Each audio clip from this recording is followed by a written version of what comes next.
में क्वेश्चन है कि x एक कार्य को 6 दिन में करता है, y उसी कार्य को 8 दिन में करता है, और जब z इसमें मिल जाता है तो तीनों मिलके उस कार्य को 3 दिन में कर लेते हैं।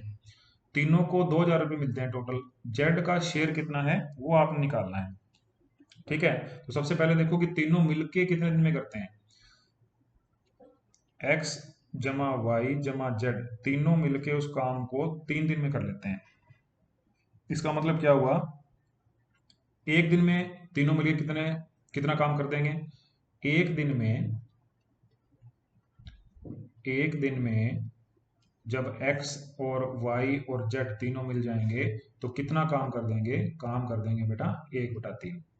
ठीक है, अब x की एफिशिएंसी दे रखी है कि 6 दिन में काम करता है, तो इसकी x की एफिशिएंसी कितनी हो जाएगी कि ये 1/6 काम कर सकता है एक दिन में। y के 8 दिन दे रखा है तो y की एफिशिएंसी क्या हो जाएगी, y की हो जाएगी कि ये एक दिन में 1/8 काम कर सकता है। तो इसका मतलब क्या हुआ कि टोटल काम एक दिन में कितना हुआ 1/3। एक्स का हमें पता है, वाई का हमें पता है, तो जेड का हम एक दिन में काम कितना कर सकता है वो निकाल लेते हैं। तो वो निकालने के लिए क्या आएगा, जेड का एक दिन का काम निकालना है कितना कर सकता है। तो इसमें सिंपल सा है कि 1/3 में से ये दोनों वैल्यू का जोड़ करके आपको माइनस कर देना है। तो 1/6 माइनस 1/8, इसको सोल्व करोगे तो इसका जो रिजल्ट है हमारे पास क्या आ जाएगा 1/24, यानी जेड जो है वो एक दिन में 1/24 काम कर सकता है।